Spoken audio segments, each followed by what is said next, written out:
Hi all and welcome to the very first video on my brand new YouTube channel. I'm Leah Binges. My name is Leah and I like to binge a lot of TV shows, so hence the name, although that is pending because I don't know if I love it or not. Basically this channel is going to be me talking about, reviewing, watching TV and movies.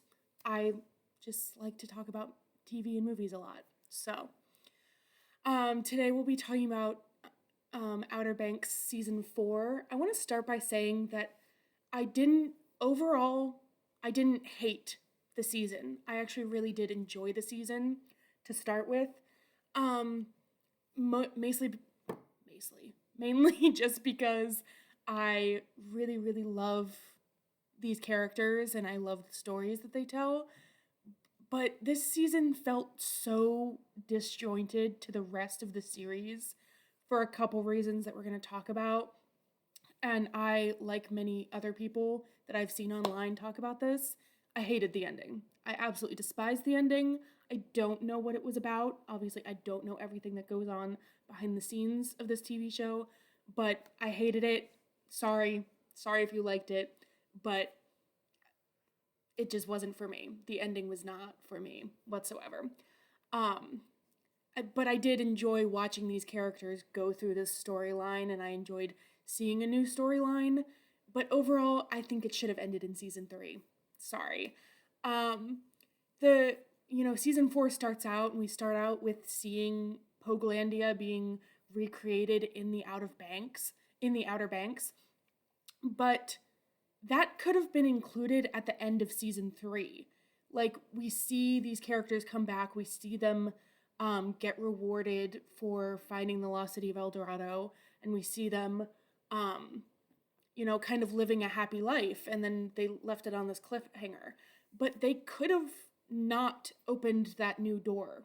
They could have just left it with, they got rewarded, the characters would have had a happy, full circle and had a happy ending if they would have just created Poglandia in season 3 and not brought it into season 4. And then if there was a season 4, what they could have done was that they could have focused on Kook versus Pogue drama, which was a lot of what people really liked in the first season. I feel like a lot of people really, really enjoyed watching the drama. This was a teen drama to begin with, kind of, with that just so happened to also include treasure hunting, I feel like. And we've gone so far from that, I feel like, that the Kook versus Pogue drama is very secondary. Very, very secondary this season. But if they wanted a season 4, they could have mainly just focused on that. They could have focused on the land rezoning that they brought up in season 4. And they could have tried to actually tie up loose ends and plot holes from previous seasons, like trying to bring Sarah's family back together and tie all that. But they didn't. They just opened up a whole new convoluted storyline. Pope could have gone back to school. Cleo could have, it could have followed Cleo reintegrating. It could have followed Cleo integrating into Outer Banks life because she's been on a boat for most of her life, but they didn't do that, and I don't know why. Second off, one of the things that really bothered me about this season, I know it's very, very nitpicky, but it's something that made the season feel extremely disjointed to the rest of the season, is the color grading. I know they filmed in the winter, and I know that's why a lot of the coloring is off, but it's so distracting. It's so distracting. The amount of filters that they put over, when it's daytime and they're in the Outer Banks, it's all yellow.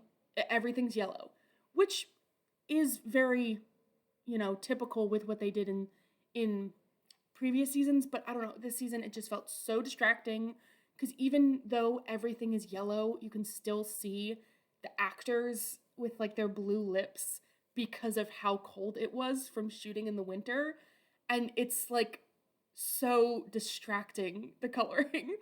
And then not to mention, now it's nighttime, everything's blue. Everything is so blue. The blue coloring really was so bothersome to me because when it's night, it should be dark but not blue. Like, I was like, why is it all of a sudden so, like, ice cold blue? Like, it wasn't even like a night blue to me.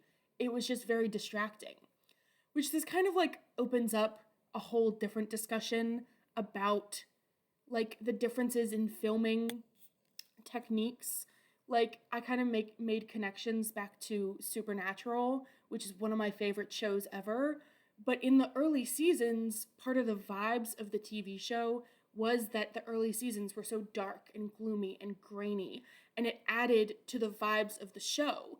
Like that was kind of what they were known for. When you would like see it, you're like, "Oh, this is a very supernatural vibe," because it was so dark and like kind of grainy. But in later seasons of the show, it became so crisp and so oversaturated that it didn't have supernatural vibes anymore. And I felt that way with Outer Banks this season, where I'm like, I'm not feeling the Outer Banks vibes because I'm so distracted by how oversaturated and crisp and everything this season was. Like between the filters, between how like it almost felt cartoony, and like they were trying to treat the audience like they were stupid and had to be like, oh, it's dark, it's night, so it's blue. Like I don't know, it felt very animated and I didn't love it. Next up we're going to talk about the idea of pregnancies within TV shows. Again, I'd like to preface this by saying that I love John B and Sarah. I think they are one of the best couples in the show. They work really well together. They've always worked well in previous seasons. But I don't like the idea of pregnancies as a storyline. I'm tired of them.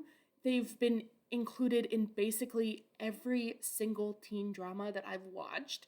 There's always a pregnancy, whether they move forward with it or if they, decide they hate it and want to change it to be like, oh, now they miscarried, or oh no, they're not actually pregnant, or they got an abortion, or they go through with it and actually have the baby. I don't like them. They are always, they feel cheap. And they feel like a cop-out when they don't know what to do with a character. I feel like in previous seasons, the main thing was that Sarah was having trouble with her family. And now that Sarah's not having trouble with her family, she's still having trouble with her family, but the main thing was her and Ward. And now that they killed off Ward, it felt a little bit like they didn't know what to do with her. Between not having Rose on this season, not having Wheezy on this season, it's just Sarah and Rafe now. And I feel like they just didn't know what to do with her. So they're like, oh, let's just introduce a pregnancy storyline, which I didn't love. It would have made more sense if they introduced it right after they got back from Poglandia, because there were no safe sex resources on Poglandia. So it would have made sense that now, oh, like we weren't safe on Poglandia, so now I'm pregnant. But it's been months, I feel like, since they got back from Poglandia, and yet now they're introducing it. It just seems reckless now. It seems pointless. It also kind of opens up a new concern about the writers trying to be a little bit too clever and make things come a little bit too full circle. There was so much foreshadowing about Sarah being pregnant, like when she's in the church and she's like looking at the picture on the wall, which like I saw a lot of other people, like in part 1, I saw a lot of talk online with people being like, oh, I wonder if Sarah's pregnant. I think Sarah's pregnant. And then Sarah was pregnant. Like, it doesn't come across as clever. It comes across as they think they're clever. But if literally everyone online is already talking about a twist before you've introduced the twist, then it's not clever. Not to mention the fact that she like almost drowned this season, and she's really putting herself through, not putting herself through, she's really being put through a lot. I'm shocked that like by the end of the season she's still pregnant that we know of, and it's not she hasn't miscarried by now with the amount of trauma that her body goes through. I'm a little bit shocked.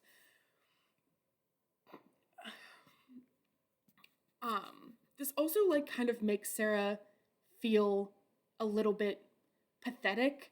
Like, I don't think she's pathetic as a character, but I feel like the other characters now, it's constantly like a, oh no, are you okay type plot line, and not a Sarah can handle herself as she has been the past 3 seasons. Not to mention that Sarah and John B did not have great examples as parents, and they're basically living in poverty, and their lives are constantly threatened, so it just doesn't make sense to me. You know, it would make more sense if they were staying in the Outer Banks and just focusing on like Kook versus Pogue drama, and things were like kind of alright. But I mean, at this point in time, they should be focused on the fact that their lives are constantly being threatened, and it's just kind of like a distraction from that. And that's part of the reason why I feel like I just don't love it. It just doesn't do it for me. Okay. Now we're gonna get into like the Terrence plot hole. I don't know if they're gonna bring this up in later in like season 5 or not, but there was so much drama in part 1 of season 4 about Terrence dying. And then all the Pogues were like, oh, what are we gonna do? Are we gonna tell Shoop, or are we gonna hide the body? And they decided to hide the body. But then I saw a lot of people online again talking about how that's just gonna come back to bite them in the butt because Shoop's gonna find out, and then they're gonna be blamed for Terrence's death and yada yada. But nothing happened with it. They just hid the body and got rid of the body, and it was never talked about again. I mean, I know in part 2, Cleo made a comment about, oh, I have to kill that guy because it's revenge for Terrence's death. But, like, it's not coming back up in the Outer Banks that they hid the body, which doesn't make any sense to me. It was, like, really dramatic for that one episode, but then it was completely pointless. I kind of hope they bring it up in season 5, because otherwise it was just a whole lot of drama in that one episode for nothing, for no payoff. And I don't like storylines where they just kind of drop it and they never talk about it. All right, now we're going to talk about each character individually. I'm going to start with characters where I don't really have a whole lot to say about them, and then I'll move into characters where I do have a lot to say. So first up is Topper. What's the point of him at this point? I'll say it again, if we were just strictly focusing on Kook versus Pogue drama, it would make sense for him to still be kind of around and him to still be annoying, but like, it's not. He just seems like a general annoyance that is like distracting from the real danger. Like, the Pogues have their lives threatened like on a daily basis from multiple different people. So then for Topper to just kind of be sitting there and like not really doing anything other than being annoying. Like, it's just, he's just kind of there. You know? Like, I just feel like he's so underutilized. He's just there to be there at this point and to be, like, an annoying kook. But he's not accomplishing anything. He's not accomplishing anything for himself because he just seems miserable. But he's also not accomplishing anything. He's not creating as big of a problem as he thinks he is, because the Pogues have bigger things to be worried about. Okay, that's it for Topper. On to Sophia. I liked the idea of Sophia and how they started to develop her in the first half of the season because of the issues of, like, her and Rafe, and, you know, Rafe hates Pogues, but she's a Pogue, and how are we going to develop that? And her feeling the need to, you know, accept the bribe to help support her family. And I thought these were all interesting things, and I kind of wanted to see how they developed her more. But then she basically wasn't there in the second half of the season. I know she tried to come clean to Rafe. He was like, I don't want to hear it. And then they ended up breaking up. They just seemed to not really know what to do with her. I also just didn't really see her and Rafe as a couple at all. I didn't really see what, again, Rafe hates Pogues and she's a Pogue. So how did we get to him even wanting to date a Pogue? I don't know. I feel like they didn't flush that storyline out enough. They also tried to pull the, oh, she changed him storyline, but it felt disingenuous to me. We didn't see enough of them as characters develop together to push an idea that she could even possibly change him. It just kind of fell flat for me. I liked the idea of her, but they didn't do enough with her to make me really love it. Moving on to Cleo, I adored Cleo in previous seasons. Again, though, it just felt like they didn't know what to do with her this season. She had barely any screen time. The first half of the season, it felt a little bit like things would have gone exactly the same if she wasn't even there, which sucks because she was one of my favorite characters, and I just don't know what they were gonna do with her. Like, I would love to see more of her, but I don't have much to say because it felt like the writers kind of forgot she was there. All right, moving on to Pope. He's the responsible one, as always. I actually felt like he stood out this season.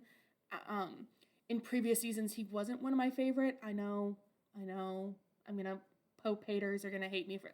Pope lovers are gonna hate me for that. But he just didn't stand out to me in regards to other characters. Always seemed to stand out more to me. He did really stand out to me this season. He was more snarky. He's always the smart one, but he, was the smart one again this season. He was the reasonable and level-headed one, but also still doesn't take shit from people. Yes, he's really smart and responsible and level-headed, but then when it comes down to it, he and JJ are, they're always gonna put themselves in harm's way to help someone else out of the group. I also really like Pope and Cleo together. I really loved the storylines of Pope helping JJ and protecting JJ because, like I said, they're very alike that way. They're him, JJ, John B, and Pope are very strong in their brotherhood, and I really love them continuing to show that and continuing to see that in the characters. I didn't love the military school storyline though. I know that Mr. Hayward is one of the better parents out of the season, and he just is trying to be a good father to Pope, and I know Pope's trying to be a good son. That's why he was originally gonna agree to it, but military was never Pope. School and stuff was Pope. So if they wanted to try and force Pope back into a more traditional setting instead of and try to pull him away from the Pogues and into a more streamlined idea, it would have made more sense if they had him being sent off to a boarding school rather than military school. It just didn't really seem to go with his previous character writing, I feel like. On to Kiara. People need to stop shipping Kiara. That's my number one thing. Even in season 1, they tried, they as in the writers, tried to put her with both John B and Pope for no reason. There was almost no chemistry between her and Pope. I don't know why they did that. They started season 1 building up the idea of no Pogue on Pogue action, and then had her kissing 2 Pogues in one season. It didn't make any sense to me. It shouldn't have happened, in my opinion. I read somewhere that the idea was kind of going to be when Cleo was when Cleo was introduced, the idea was originally gonna be that Cleo and JJ were gonna go together, but then Kiara and JJ kept being shipped online, and so they decided to run with that. I don't hate it. I personally am a Giara shipper. I really am. I loved that they introduced that.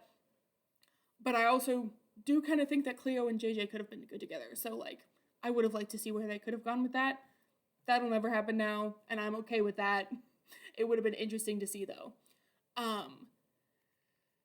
Like I said, I am a Giara shipper, but they didn't do a great job developing JJ and Kiara's friendship into a relationship with a smooth transition. I feel like it became fan service, which they've done a lot of, I feel like, and they just were like, oh, fans want to see JJ and Kiara together, so we'll put them together. And didn't really transition to that. They just kind of had a hint that, like, oh, on Pogelandia, she started to have feelings for JJ, and then it developed into a relationship, and they didn't really, ease into it. They just kind of ran with it, and I didn't love that. I feel like I would have rather seen the characters develop a little bit more gradually. And then once they were together, they didn't really do a whole lot with their relationship. They just kind of were like there. Overall, like, I love Giara, and I loved that they put Giara together, but they just didn't flesh them out as much as I would have liked them to.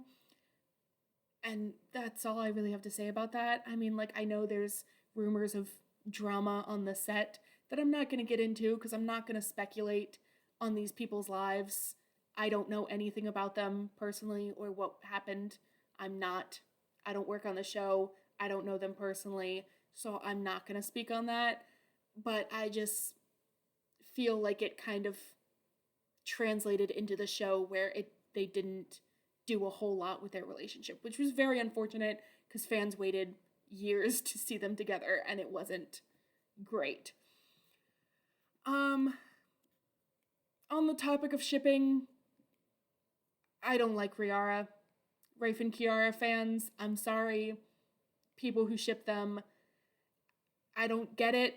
I sort of see what people are talking about with the, like, enemies to lovers idea, but I don't like it with them. They've had no kind of, like, snowball. They've had nothing that seems like it's gonna snowball into an enemies to lovers. Like, she's been with too many guys already, in my opinion, which is nothing against Kiara. It's something to me against the writers that I feel like they don't know what to do with her if she's not in a relationship. And I love her as a character and as a person by herself. And I think that now that they've, spoiler alert if you haven't seen it, but now that they've killed off JJ, just let her be alone. Do not throw her with Rafe, because I think that's an insult to JJ's memory. And I think it's a really bad idea. It would purely be for fan service, and I would hate it. Not to mention, she has hated Rafe's guts for the past 3 seasons. So just because people think that Drew Starkey's hot and they had, like, one scene together where they weren't biting each other's heads off, that people were like, oh, let's take this and run with it. I don't see it. Even, like, there was that scene in season 4 where Rafe was talking to Key, like, in the little bait shop thing that they have. And that even in itself felt a little bit like fan service with, like, the way that he was talking to her, and people just took that scene and ran with it. Like I said, I sort of see where people are going with the whole enemies to lovers, but it just, I don't love it. And I really just hope they let Kiara stay by herself for season 5 because she does not need another relationship. Even the actors, like, when you watch interviews for season 4, like, interviewers will bring up the mention of Riara, and even Madison, who plays Kiara, she herself has even said, I think he's, was happy with JJ, and I don't think she should date anyone else. And I think the writers should stick with that because I think it'll be an insult and way too much fan service if they decide to throw her with Rafe now that Rafe broke up with Sophia and JJ died. That's all I have to say about that. Speaking of Rafe, I know Drew Starkey's hot. Okay, I know that. And I agree with people on that.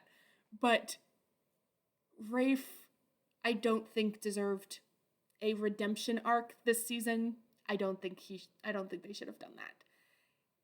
It makes his character so inconsistent. If you think that Rafe is a misunderstood character, go back and rewatch the first 3 seasons, because anything and everything that has gone wrong so far, like from season 1 through season 3, was either from the hands of Ward or Rafe. And I know a lot of people are like, he's misunderstood. Oh, he was manipulated by Ward. No, I don't agree with that at all. He literally tried to drown Sarah. He shot Sarah, and then he said he didn't regret shooting Sarah. And he's basically tried to kill almost every single one of the Pogues, probably more than once. I think he's greedy, he's moody, he has anger issues, he's psychotic. Rafe has literally threatened Ward multiple times in order to get his own way. He is the bad guy of the series. Like, I'm just tired. I'm tired. I just don't think, I think people, again, ran with, well, Drew Starkey, who plays Rafe, is hot, and therefore he should, be a good guy or something. And he's just not. He hasn't shown that to be the case in previous seasons. He's always the one who is the manipulator. He is not being manipulated. I did enjoy seeing a new side to him this season. Like, I do like what they did with him, sort of, because I think it helped heal both Rafe and Sarah to be working together. And that scene in the last episode where they're hugging and sort of forgiving each other, and Sarah's saying, like, oh, you're all I have left. I do think that was good, but mainly just because it helped Sarah heal. There's my cat in the corner. Mainly just because it helped Sarah heal, and she needed that. But I don't think Rafe deserved to be forgiven, because he was the problem for the past 3 seasons. So much so that he literally is a murderer. Like, and I don't have a problem with people liking him if he is, like, psychotic. Because, personally, I was a Klaus lover, if you watched The Vampire Diaries and the originals. I was a Klaus lover. Even when he was just, like, the psycho guy. And a lot of people love Kai from The Vampire Diaries, who also is just a psycho guy. Like, that's fine if that's who you're liking as a character, but he doesn't need a redemption arc purely because people think he's hot. Sorry that I feel that way, but I do. Yeah, the redemption this season felt so forced. Again, with the fan service, just because people love him, they were like, oh, let's redeem him. Let's put him on the Pogue side, and, like, against this new one. I don't really see it that much. I liked seeing the new side of him, but if they had done it where, like, if they had done the redemption arc this season where we saw Rafe be, like, overcome with guilt and this realization after Ward died, and we really saw him come to terms with the fact that, oh, my dad is dead, and here's how I need to go on, and oh my god, now that my dad's dead, I only have Sarah left, and, really coming to terms with that. But we didn't see any of that, so that's why it felt forced to me, and just felt a little bit out of place to me.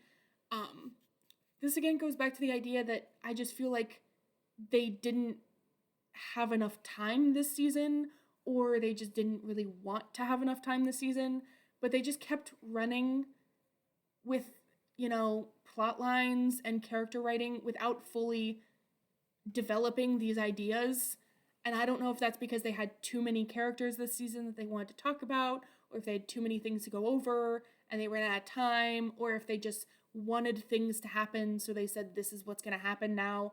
I don't really know what the deal is, but I feel like every single one of these characters, at the end, I've just said, oh yeah, I just feel like they could have done something with it, but then they just didn't, and they didn't have enough time, or they just, moved on. which is a shame because I really do like these characters and I like, seeing them develop, but I feel like we're not seeing them develop. They're just doing things. All right, last but certainly not least, JJ. I am biased because I adore JJ. I love JJ. He's been my favorite since the first season. But the character writing on him was crazy this season. He's always been reckless, but not this reckless. And not reckless enough to where he would screw over the friend group multiple times. Like that scene where they're at the auction and he's just yelling out numbers was one of the craziest things I've ever seen in my life. And then the next episode, or within the same no, I think it was the next episode, for him to then gamble away the rest of their money, and then when he lost the race, to then blame John B. Don't even get me started, because what are you talking about? What are you talking about?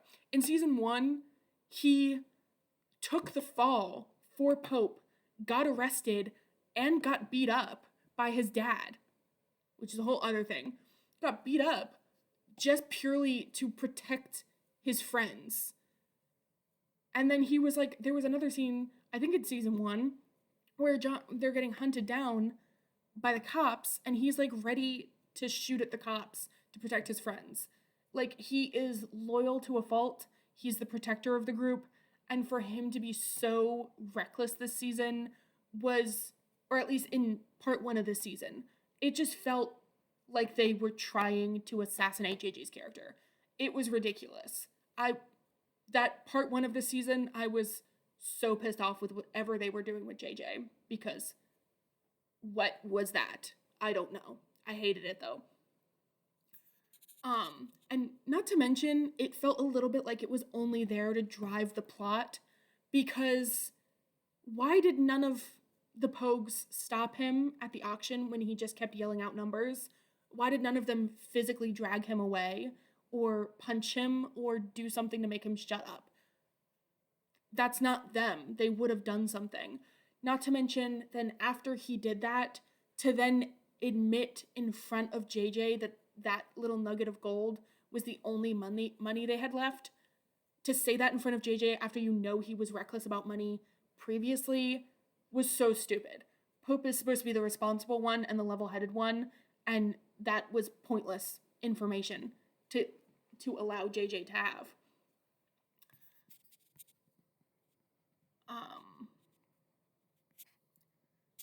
Yeah. Moving on, his parent storyline this season also did not do it for me. For JJ to have spent his whole life being beat up by his father and being scared of his father, but then they also had this relationship going on where it was oh, well, he's my dad, so obviously I still love him and I'm still gonna help him and protect him. When he was holding the gun to his dad in season 1, and he's still couldn't pull the trigger because he's still his dad and he loves him. But then season, I think that was season 2 or season 3, and he still helped his dad get away from the cops and escape. Again, because it was the idea that, oh, Luke's his dad.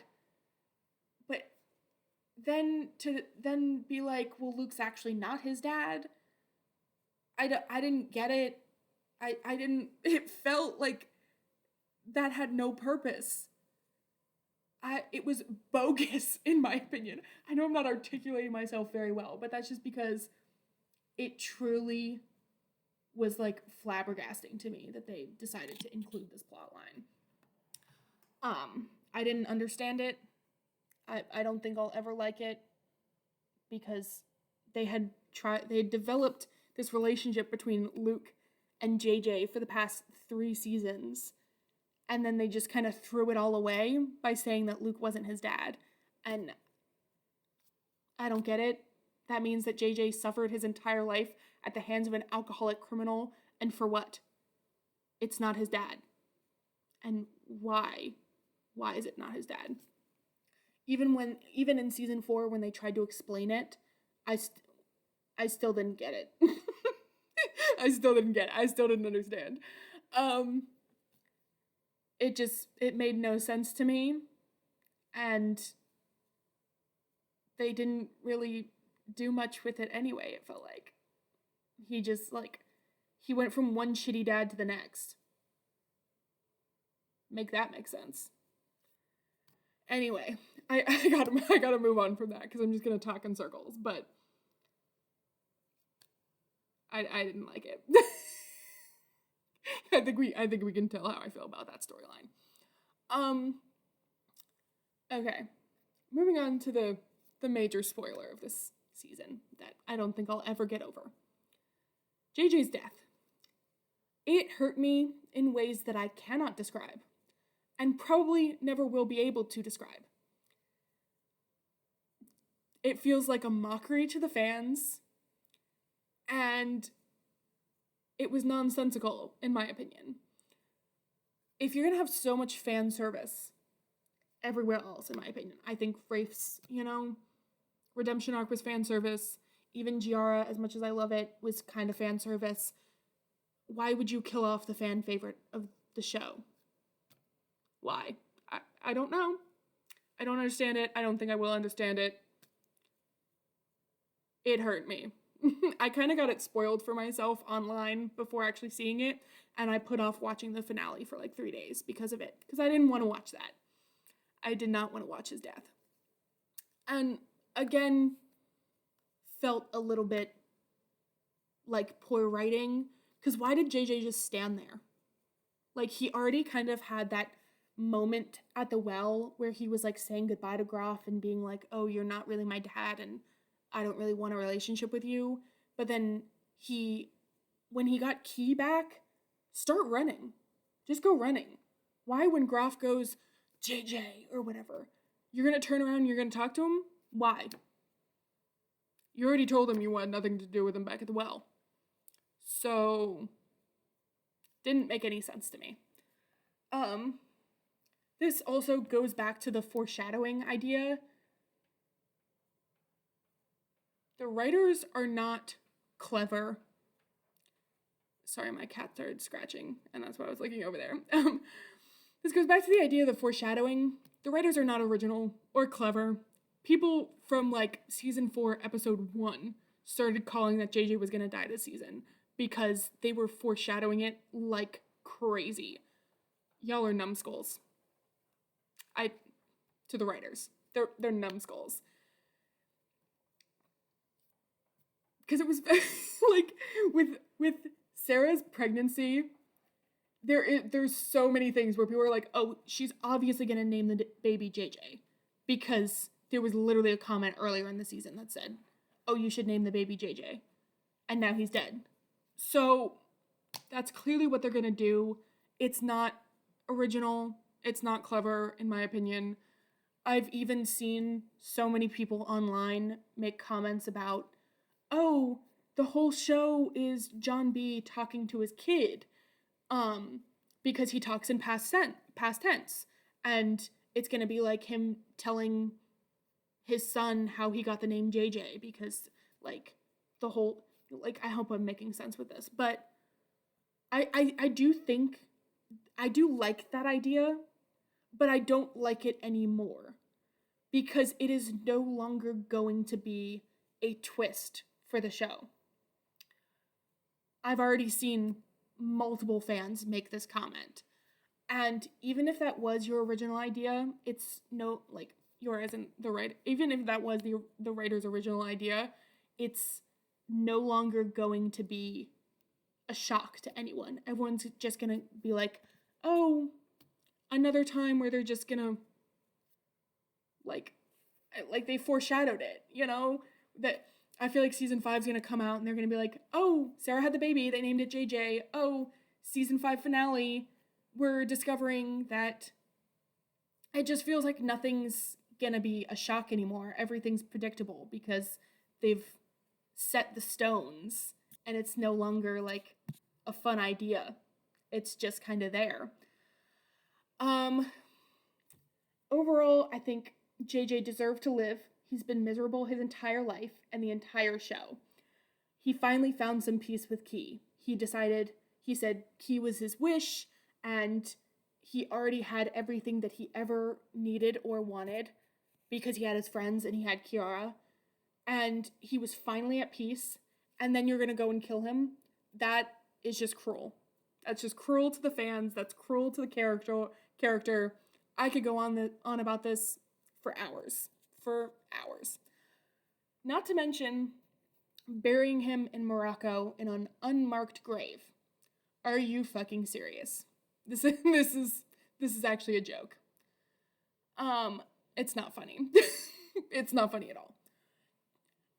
This is something else that I've seen a lot of fans say online, but his biggest fear was being left alone, and he finally decided, oh, I have my family, but now he doesn't have his family because he's buried in an unmarked grave in Morocco instead of in his home in the Outer Banks. That's cruel too. He should be in Pokelandia at home in the Outer Banks. Like, probably buried underneath that tree that says, like, P4L in the Outer Banks. Why would you bury him in Morocco? Why would you do that? I don't know. Not to mention that he was, like, so happy to get a second chance with another dad, and then his new dad also kills him. It's just cruel and unusual punishment to the character and to the fans. I know I'm talking in circles, but that's all I have to say about that. Kind of behind the scenes things again that I'm not really gonna get totally into. I know there are talks that the actor wanted to leave and that's why they killed him off. There are other ways that could have been done. Like, they could have had him find peace and, like, let's say he, found peace and he wanted to move somewhere and then he could have been written off. I don't love that ending for JJ either, but at least he would have found happiness somewhere else. They didn't have to kill him off. There were other talks that this was planned from the beginning. I fully don't believe that. Like I said at the beginning of this video, this felt so disjointed from the rest of the seasons, and none of the writing fully made any sense to me. So there's just no way that at the beginning of the show they said, we're gonna kill off JJ. I just don't believe that. Whether it was planned from the beginning or the actor wanted to leave, that's neither here nor there. I don't know. I'm not behind the scenes. I just like to talk about things. I'm not going to speak on behind the scenes things. But overall, he will be missed. And I'm honestly not sure if I'll watch a season 5 because this season just pissed me off a little bit. And I'll go back to the beginning and say that I didn't overall hate the season. I know I've been complaining about it for 40 minutes now, but I liked the show. Like, season 1 was something that I really looked forward to during the pandemic, and I really liked following these characters. And I think I could have enjoyed this season. Like, I could have really loved this season, but so many things just fell short that it became something that I don't really recognize for the Outer Banks. I'm being really harsh on it. I know that. I know I'm being really harsh on that because I've seen a lot of fans be like, oh, people are treating this like it's the worst thing ever, and like I still enjoyed it. I still enjoyed watching a lot of the season, but then once I got into breaking it down, there was just so much to talk about. So that's how I ended up ranting and complaining about this season for 40 minutes. If I were to rewatch the show, I think I might end on season 3, though. I don't think I want to rewatch this clusterfuck. That's all. That's the only word that I have for it. Sorry. That's it. That's all I have to say about Outer Banks season 4. it was an unfortunate ride. Love the characters, love the storylines. This season just was not it for me. I really wish it was, though. Anyway, if you found this video and you liked it, give me a thumbs up. Maybe subscribe to me. I know this is the first video that I'm ever making and putting on this channel, so I know I currently have 0 subscribers, so that's okay. But if you did find it and you liked it, like I said, give it a thumbs up. Maybe consider subscribing to me. I do hope my production value will get better as I continue making videos. I do apologize for poor camera and or mic quality because I'm balling on a budget. Like I said, I just like TV and typically have a lot of opinions to share. So I just thought it'd be fun to try posting. Anyway, bye! Thank you so much for watching and hope you return.